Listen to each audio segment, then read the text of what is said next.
as chaotic as the Conservative Party at the moment. So only this morning I was saying, well, Liz Truss, I think she'll go on to the 31st of October, at least till they make that new economic policy statement. But she's resigned today. However, remaining on in a caretaker capacity, they think for a week. So when I said 31st of October, I suppose it wasn't too far out, because that would be 27th of October. What surprised me is she was pushed out before there was an exit strategy in place, before they'd agreed on a solitary candidate, as in he or she would be elected unopposed. So she went to that meeting, the 922 committee, that's for the Conservative backbenchers, and she was just told her position was utterly untenable. She'd completely lost the confidence of the cabinet, of the government, of the party, of parliament, and the people. And so she had to go. She had monumentally screwed up in what is it? Is it 45 days?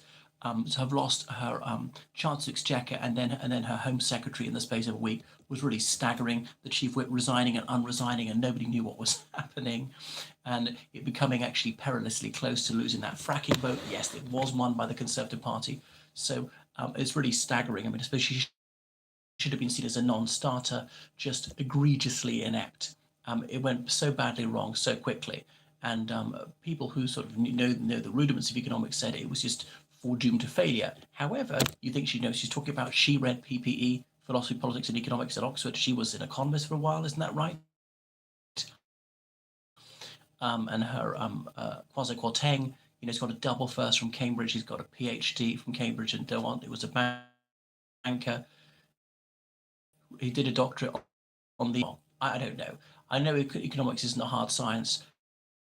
More navel-gazing from the Conservative Party, and that's why the rules have been changed, it seems, because I think you needed, what was it 5% of Conservative MPs to nominate you previously? Sir Graham Brady, the chairman of the 1922 committee, he therefore 3 is the maximum number of candidates. The Conservatives are very keen to get this going quickly and to move on, right? So close the nominations will be 2 p.m. This Monday coming, today being Thursday, so it's not very long. Now, there's a single candidate, then he or she will have a coronation, will become Conservative leader, and that's it, automatically leader. Liz Truss can resign as Prime Minister that day, and her final act will be to advise His Majesty the King to appoint the new person. So the new Prime Minister could be here as early as Monday, but people are saying that the latest it's going to be is the 28th of October. Anyway, so Sir Graham Brady said that they've acted swiftly and they shall carry on doing things as quickly as reasonably practicable. He's deliberately set the bar high, demanding 100 MPs to nominate them. There's going to be a private hustings after nominations close. There's already chatter that maybe Boris Johnson is going to try and throw his hat into the ring. Remember his allusion to this when he referred to Cincinnatus as he stood down, that valedictory oration outside number 10 Downing Street. Now, was no good at eidectic speaking, Liz Truss, when she's supposed to pay homage to Her Britannic Majesty, and yet again, she sort of fluffed it, utterly unemotional. In a way, I know it's good to be unemotional. When she said she was resigning as as Conservative Party leader, and therefore would be stepping down as Prime Minister as soon as a replacement could be found, someone said to me she might as well have been reading a weather report. So she just always managed to hit a bum note. You compare that to Tony Blair, for example, when he was paying tribute to Princess Diana, admittedly in very different circumstances, and with lip-trembling intensity. People thought, well, that was just pitch perfect. I thought it was a bit overdone, rang false for me, but maybe I'm a hardened cynic.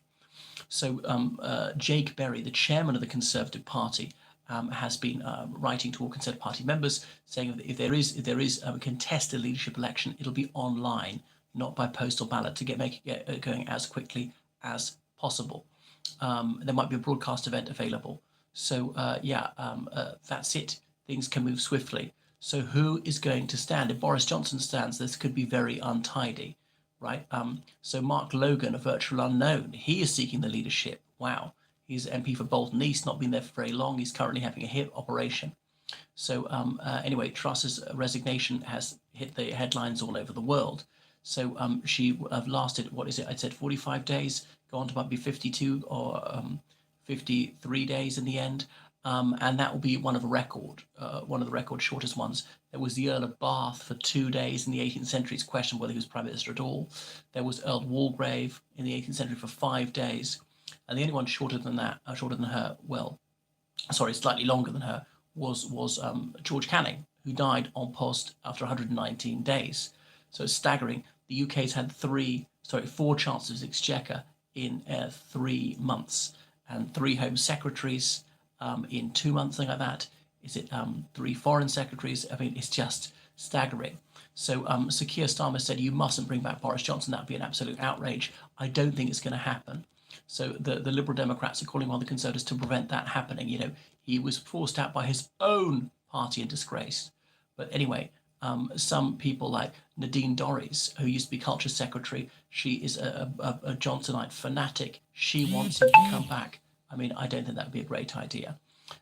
So there are other people like Michael Fabricant, who's a veteran MP, says that he should be First Lord of the Treasury again. A few others, Paul Bristow, Brendan Clark Smith and James Dudridge, none of whom are terribly well known, saying getting rid of him was always a terrible mistake. But the bookmakers are favouring Rishi Sunak. I mean, I gave him a 60% chance of becoming Prime Minister recently. The bookies say it's 50%. Penny Mordaunt in the Halfpenny Place at 31%. Remember, she came third in the leadership election. And if he was to be elected unopposed, well, he'd have a lot of legitimacy because remember, he came second. And Liz Truss being out of the way, it should be him. Remember, he was the first choice of the MPs. About 45% of Conservative MPs voted for him, about 30% voted for Liz Truss, and only about 25% for Penny Mordaunt. Boris Johnson's in third place at 18%. Ben Wallace has so far refused to stand, and he's at 8%. The Defence Secretary, Kemi Badenoch, down at 2%. Now, I would have said Suella Braverman would have a chance if she hadn't resigned as Home Secretary the other day. You can't very well be out as Home Secretary one day and as Prime Minister the next week. And then there were the also-rans, Tom Tugendhat. Another person who's been very credible is Jeremy Hunt, the current Chancellor of Exchequer. But the UK doesn't want a fifth Chancellor of the Exchequer within 3 months. Because the idea is you can't be both Chancellor of Exchequer and Prime Minister at the same time. It's too time-consuming. Having said that, William Gladstone, for one of his terms, served as Chancellor of the Exchequer as well as Prime Minister. So there could be some sort of deal. Penny Mordaunt won't stand in return for her pick of her cabinet jobs. Possibly Deputy Prime Minister, a bit of a non-job, just waiting in case the Prime Minister dies and deputising. But then they usually hold another department with it. You know, like John Prescott was Secretary of State for the regions or something like that. Or Dominic Raab was Lord Chancellor and Secretary of State of Justice with it.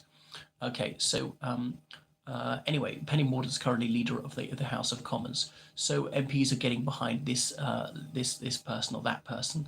Yeah, as I say, I think it's going to be Rishi Sunak. He's the hot favourite for all sorts of reasons. But that doesn't guarantee the instability is over. And this is one of the reasons to be a bit reluctant. What if it doesn't improve the situation? It could scarcely get worse. It could carry on fairly bad. But I think they'll say we need a bit of tranquility, continuity. The pound jumped on the news that Liz Truss was going. So she was just egregiously inept. I mean, how did she manage to screw up so incredibly badly in absolutely record time? I mean, that is Olympic gold medal incompetence. Just egregiously inept. Wow, what a shit show. Well, I'm very glad it's over, but she's the third woman to be Prime Minister. And another big news item is if Rishi becomes Prime Minister, of course, he'll be the first non-white person to be Prime Minister. I know you history buffs will say, what about the Earl of Liverpool in 1812 to 1827, who was 1/16th Indian, but him accepted, not largely regarded as an Asian. So he's a British Indian, and this will be big news in India, that a Brit Indian is becoming Prime Minister of the old colonial master. Okay, that's enough of Liz Truss. CU party, right? Well, I know it's not looking good for the next election. The Conservative Party will probably sort of damage limitation for the forthcoming election. Labour are demanding an election now. I'm not surprised, but turkeys don't vote for Christmas. Then again, they did elect Liz Truss. All right, toodaloo pip. Goodbye, everyone.